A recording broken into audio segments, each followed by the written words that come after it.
تو ترک معاصی کا ثواب بھی اس کے نام اعمال کے اندر شامل کر لیا گیا. سمجھ میں آئی؟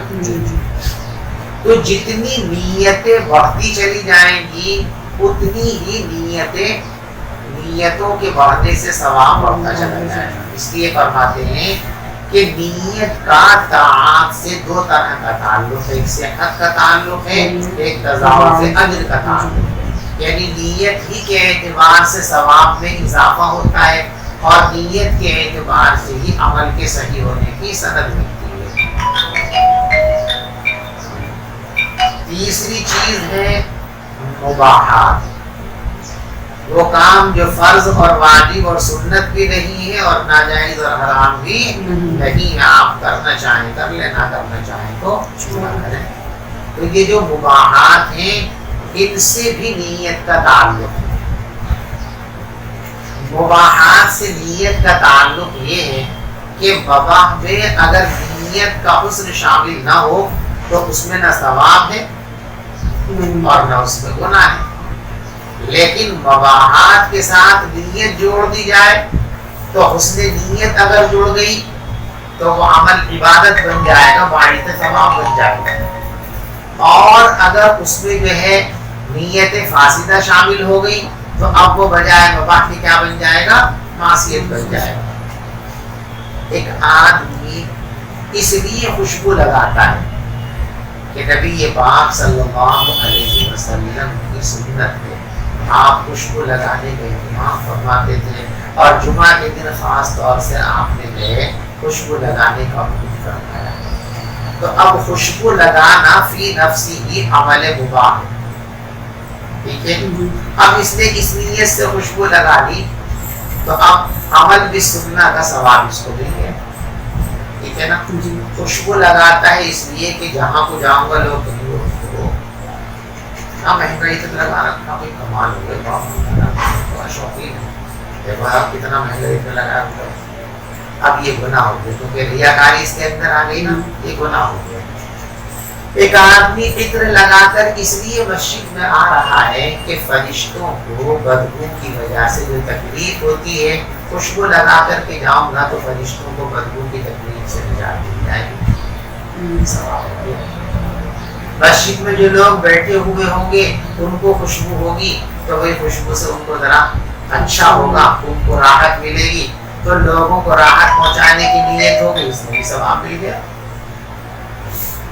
خوشبو اس لیے لگاتا ہے کہ خوشبو لگا لوں تو خوشبو لگانے سے دماغ تیز ہوتا ہے، سمجھداری میں اضافہ ہوتا ہے، عقل میں اضافہ ہوتا ہے.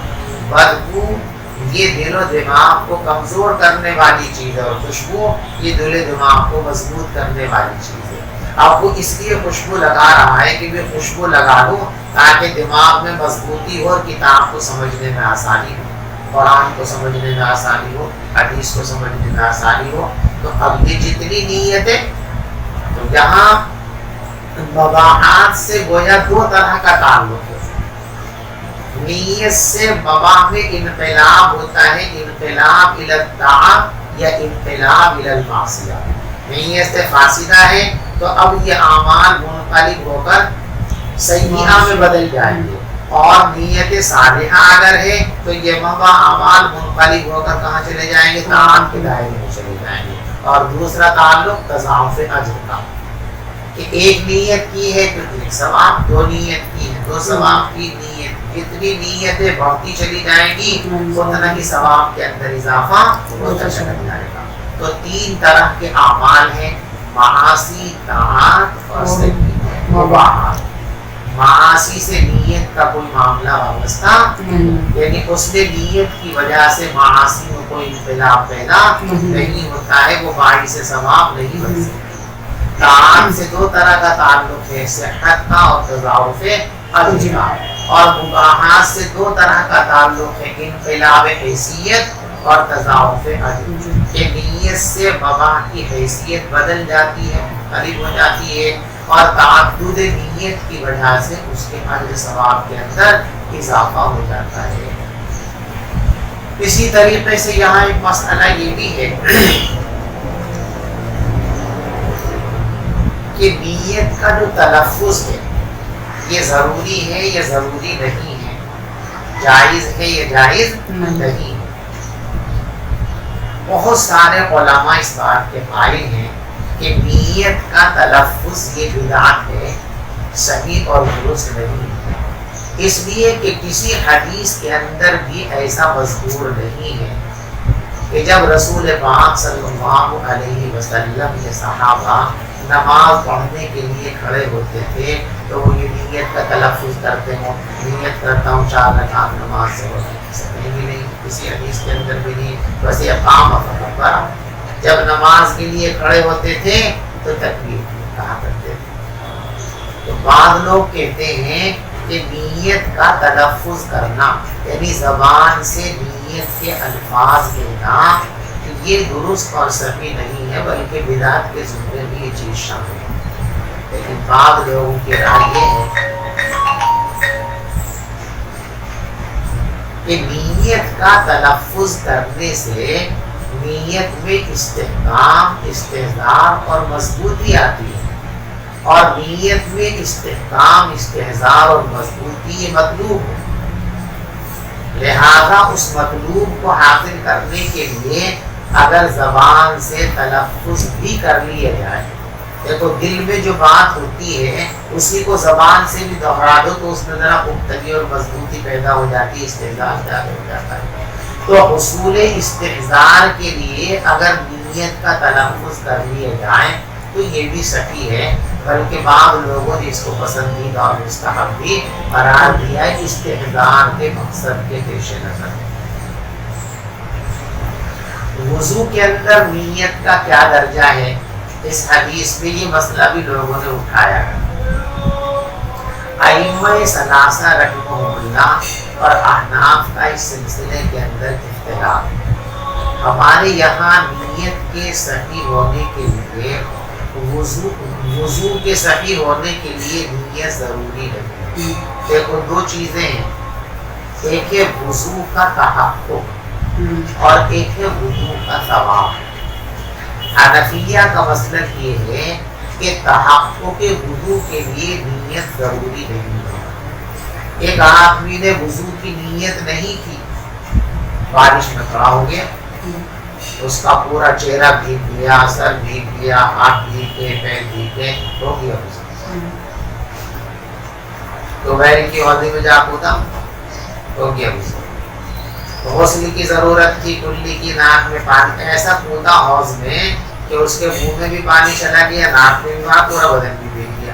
نہانے کے ارادے سے نہیں کودا تھا۔ ایک آدمی کو غسل جنابت کی ضرورت ہے، دوستوں کے ساتھ کھڑا ہوا تھا ٹویل کے پاس، دھکا دے دیا کسی، جا پڑا، پورا بدن بھیگ گیا، ناک منہ میں پانی چلا گیا، پاک ہو گیا۔ یہی اس کا بھیگنا اور ڈوبنا یہ غسل ہو گیا۔ علیحدہ سے غسل کو باقاعدہ نیت کے ساتھ کرنا ضروری نہیں ہے۔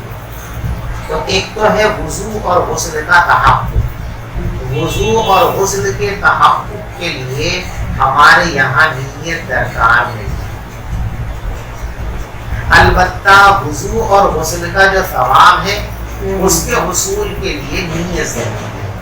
تو 2 چیزیں ہیں، ایک عمل کا تحقق وضو اور غسل کا تحقق اور وجود، اور ایک ان پر مرتب ہونے والا ثواب۔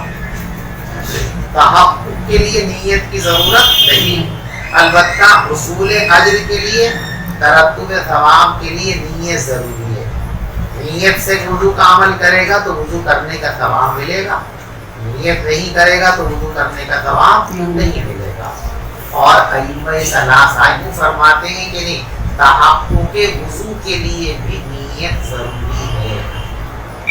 ان کا کہنا یہ ہے کہ جب آقا نے یوں فرما دیا انما الاعمال بالنیات، ہر طرح کے اعمال کا دار و مدار نیت پر ہے، تو وضو ایک عمل ہے کہ نہیں ہے نا، غسل ایک عمل ہے کہ نہیں، اور جب عمل ہے اور ہر عمل کے لیے نیت درکار ہے تو ان کے لیے نیت درکار ہے، لہذا نیت ہوگی تو ان کا تحقق ہوگا، اور نیت نہیں ہوگی تو ان کا تحقق نہیں ہوگا۔ حضرت امام اعظم ابو حنیفہ رحمۃ اللہ علیہ فرماتے ہیں کہ دیکھو اعمال کی دو حیثیتیں، دو طرح کے اعمال ہوتے ہیں، ایک ہے عبادات مقصودہ اور ایک ہے عبادات غیر مقصودہ۔ عبادات مقصودہ کے لیے نیت ضروری ہے، بغیر نیت کے عبادات مقصودہ کا تحقق نہیں ہوگا۔ جیسے نماز عبادت مقصودہ ہے، آدمی نے نماز کا ارادہ اور نیت تو نہیں کی، بس کھڑا ہوا ہے پورا قرآن بھی پڑھ دیا کھڑے کھڑے، نماز نہیں۔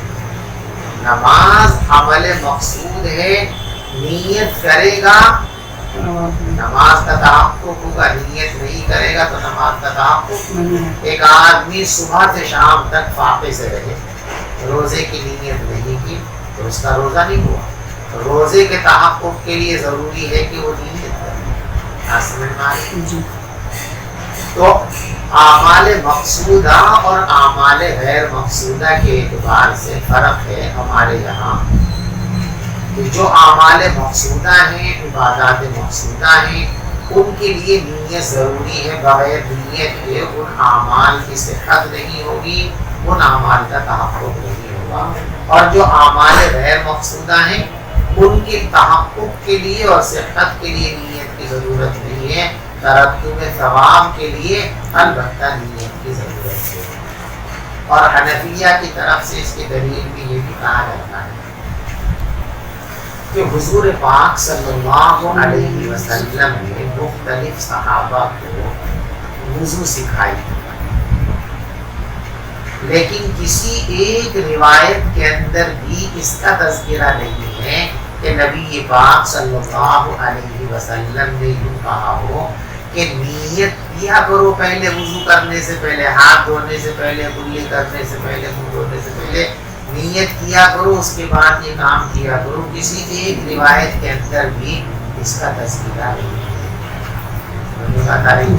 اگر نیت ضروری ہوتی، نیت شرط ہوتی، تو جہاں آپ نے وضو کی اور غسل کی تعلیم دی ہے صحابہ کو، ان میں کہیں نہ کہیں کبھی نہ کبھی کسی نہ کسی حدیث کے اندر تو ایسا ہونا چاہیے تھا کہ آپ اس کی وضاحت فرماتے، لیکن کہیں بھی اس کی وضاحت مذکور نہیں ہے۔ یہ اس بات کی دلیل ہے کہ ان اعمال کی صحت کے لیے اور ان کے تحقق اور وجود کے لیے نیت ضروری نہیں ہے۔ ہاں البتہ ان پر ثواب مرتب ہو، اجر مرتب ہو، اس کے لیے نیت کی ضرورت ہے۔ نیت کریں گے تو ثواب ملے گا، اور نیت نہیں کریں گے تو ثواب نہیں ملے گا۔